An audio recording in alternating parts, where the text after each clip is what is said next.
En esta situación ha cambiado el mundo de una manera radical, de forma muy rápida.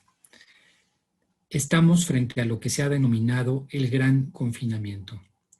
Este gran confinamiento, que es el momento de la peor recesión de la historia, equiparable a la Gran Depresión. Este desastre insólito, aquí yo puse el 3%, esto ya hay que corregirlo, ya es de más del 4%, en las perspectivas de la caída del Producto Interno Bruto global, lo cual no había sucedido prácticamente en la historia conocida por nosotros. Esto nos va llevando a una nueva vida, una vida que hoy todavía desconocemos, pero que nos queda claro que con mucha dificultad regresaremos a la vida tal como la conocíamos antes. Estamos ahora frente a un mundo nuevo. Cuando empecemos a regresar a una normalidad, como se le ha llamado, o esta nueva normalidad, como se le ha dicho, vamos a regresar en una circunstancia diferente. Una circunstancia diferente en muchos aspectos. Primero, porque la posibilidad de rebrotes nos hace que continuemos cuidando la distancia y continuemos cuidando aspectos básicos de medidas sanitarias. Fíjense ustedes cómo en la crisis de la gripe española de 1918, que por cierto, la segunda ola fue mucho más mortal que la primera, en aquella ocasión las medidas eran el tapabocas, la sana distancia y la sanidad o la sanitización, como le decimos ahora. Las mismas medidas de hace un siglo son las que tenemos hoy, porque no hay vacuna y porque no hay medicamentos. La educación ha tenido un giro enorme. Ahora que estamos aquí en este curso, podemos notar pues, que era inimaginable hace algunos meses que pudiéramos estar en una sesión de esta naturaleza, así como la estamos dando. Desde luego ya teníamos algunos temas de educación desde hace tiempo, online y demás, pero no como lo estamos haciendo ahora. Estas nuevas plataformas que han explotado para adelante, esta idea de empezar ya a combinar la educación a distancia con educación presencial, nos hacen ver retos enormes. Yo veo la educación desde distintas ópticas. Una, desde luego, es la transmisión de conocimientos. En esa, las pantallas y la educación digital puede funcionar. Hay otros niveles de la educación muy complicados de manejar, y eso es uno de los grandes retos que tenemos ahora en la educación online, sobre todo en la educación básica y en otros niveles abajo del universitario, que es la educación en las habilidades, ¿no? Esto que se llaman las soft skills, la educación en la inteligencia emocional y la educación también que tiene mucho que ver con la escala de valores y la priorización en la vida. Hemos pasado al home office. Hoy se está replanteando todo el mercado del real estate, tanto de los centros comerciales como de las oficinas. Hay una declaración muy interesante hace pocos días del director de Berkeley en Londres, diciendo que ya no se van a volver a ver en un tiempo esos grandes corporativos con 6,000 empleados, que además tenían la característica de espacios abiertos, con esta idea empresarial de una estructura horizontal, de una estructura donde no hubiera cubículos, donde todo el mundo compartiera espacios comunes. Eso está de caída. Los desplazamientos. Hemos logrado ver que en ciudades con enorme tráfico, yo vivo en la Ciudad de México, pues resulta que ahora llegas en la mitad de tiempo a todos los lugares. Los niveles de contaminación han disminuido. Y hemos tenido también una cosa que es muy importante. En el mundo, en general, los gobiernos han respondido a esto con una reapertura errática.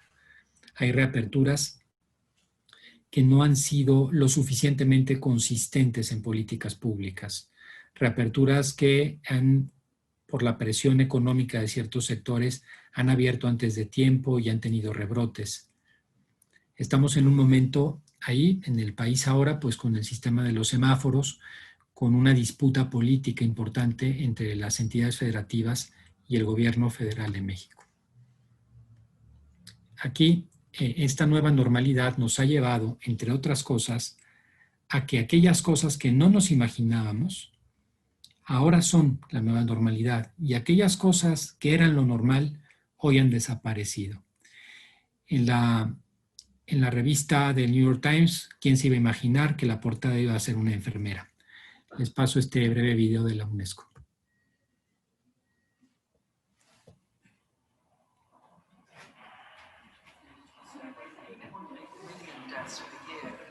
exposure to air pollution is also good. Peaks for the first time in 30 years. COVID-19 lockdown measures will significantly. Organizations are launching an appeal for global action. A recent study shows that this preventable disease accounts for 15% of all deaths in children. We'll push that project no matter what happens. Our production lines are operating full capacity. Our engineers are working around the clock. Random makeup tutorial, and you unlock the answer to a lot of questions in the last one. So I decided to do a following and going from one patient to another, monitor adequate really. She's not slept for 48 hours. There's just not enough. 3 and 4-year-olds are 5 times more likely to receive early childhood education than the poor. And we hope that this will allow people who just have no way of accessing Zoom. Hello, 911, what's your emergency? Hello, there's a kid in the school system, and he just started shooting. I don't know where to go. Please calm down, sir. 2018 journalist and critic was killed after entering a concert. Readers turning to independent media for information during the COVID-19 pandemic. Systems and species are shrinking. 3/4 of the land-based environment and about 66% of Allowed us to trace and monitor the COVID-19 pandemic. Next generation sequencing were able to generate a travel on those roads. The damage done. Part of our lives. The United Nations Secretary General has called for a ceasefire in countries where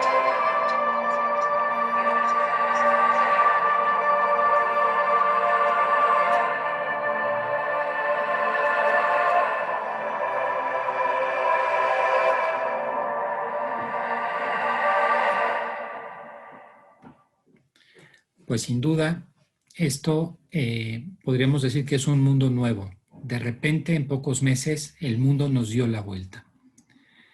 Yo quisiera en ese sentido iniciar con una idea, con algunas reflexiones. Estamos viviendo en el mundo, y ya lo veníamos viviendo desde antes, lo que muchos intelectuales han llamado el momento VICA. Un momento que por sus siglas es el momento de la mayor volatilidad. Piensen ustedes simplemente que lo que fue una noticia hace quizás media hora, ahora deja de serlo. Lo que era novedad hace un momento, en este momento ya no lo es. Un momento de una enorme incertidumbre. Pocos analistas hoy realmente apuestan a saber o a aventurarse a decir qué va a pasar con la economía los próximos meses a nivel global, qué va a pasar con el comportamiento de las democracias en todo el mundo en los próximos meses. Una gran incertidumbre. Un momento de enorme complejidad. Hace años podíamos más o menos comprender el mundo. Comprenderlo digo con H intermedia. Esa capacidad de entender lo que pasa alrededor. Es tan complejo hoy lo que ocurre alrededor que se nos va de las manos. Y piensen ustedes en un mundo volátil, incierto y complejo, ¿cuál es la situación psíquica del hombre? ¿Cuál es la situación psíquica del ciudadano? Es una situación de profunda ansiedad. Esta ansiedad que se ha reflejado en muchas partes del mundo como enojos. A veces cuando vemos esas reacciones que hay en algunas otras partes, en los Estados Unidos de manera reciente, con ese asesinato del señor Floyd, afroamericano, las reacciones que hubo en tantas ciudades de los Estados Unidos con esa violencia, o lo que sucedió en el metro de Santiago de Chile hace unos meses, o los chalecos amarillos en París. ¿Qué está pasando y por qué vienen esas reacciones? ¿Porque son peores los gobiernos de ahora? ¿Realmente son peores? ¿O porque hay algo que está incoado en la psique de las personas que explota? Este continuo sentimiento de ansiedad lleva algunos datos estadísticos muy interesantes. Hay un estudio del año 2018 que hablaba que en el año 2020, sin tener presente la pandemia, en México, la principal causa de discapacidad laboral sería la ansiedad y la depresión. Esto nos lleva a pensar que estamos en un mundo complicado. Este momento VICA, con estas características, no se había vivido en ninguna otra época de la historia. Es inédito. Nunca habíamos estado en un momento en el que todos estos factores jugaran al mismo tiempo.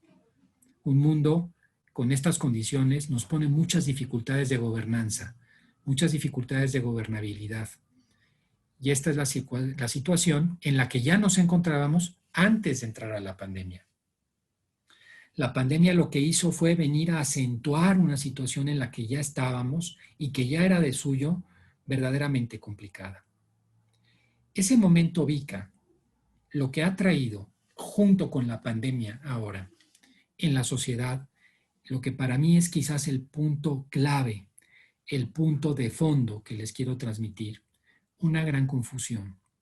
Porque todos los paradigmas sobre los que hemos venido trabajando se nos desmoronan entre las manos.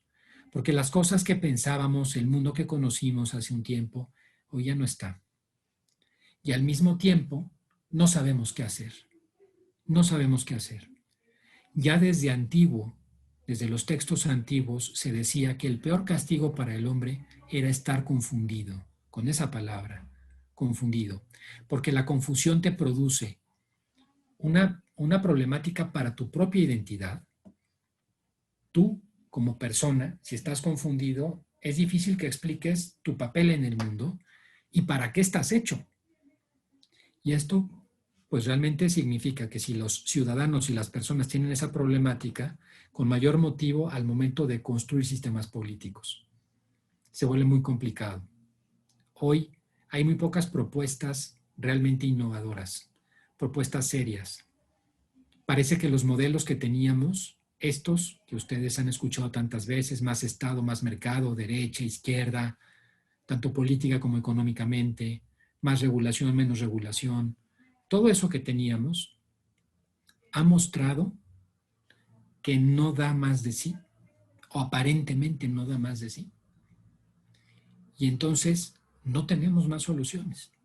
Y por eso los populismos, por eso una persona que viene y nos dice cosas irreales, nos hace promesas que no se pueden cumplir, pero que va enfocada a las emociones del votante, tienen tanto éxito y por eso han crecido los populismos en todo el mundo. Y yo quisiera hoy detenerme, y por eso fui del 3 hacia el 1 en esta lámina, en quizás la idea más de fondo, la idea que hoy les quiero compartir y que les quiero transmitir, que tiene que ver con la recuperación ética. El gran debate en el mundo, el gran debate, y desde hace ya algunos años, no es en realidad, aunque parezca, el debate entre libertarios e igualitarios, el debate entre la derecha y la izquierda. Ese es un debate que está ahí, sí está ahí. Pero el debate de fondo, el verdadero debate, está entre aquellos que pensamos que existe la verdad. Aunque la verdad sabemos que por su propia naturaleza es muy complicada de conocer, que muchas veces nosotros conocemos solamente aspectos de la realidad y no la realidad completa, que la realidad implica un gran esfuerzo y una gran humildad para aproximarse a ella. Piensen ustedes, si ven algún caso, inclusive algún caso que puedan ver en el MBA, cómo sobre una misma realidad hay distintos puntos de vista, y es la misma realidad. ¿Cómo puede haber tanta discusión sobre realidades sencillas? Imagínense sobre las realidades más complejas. Pero existe la verdad. La otra postura es la postura de aquellos que dicen que todo es relativo, que la verdad no existe como tal, que depende todo del cristal con que se mire.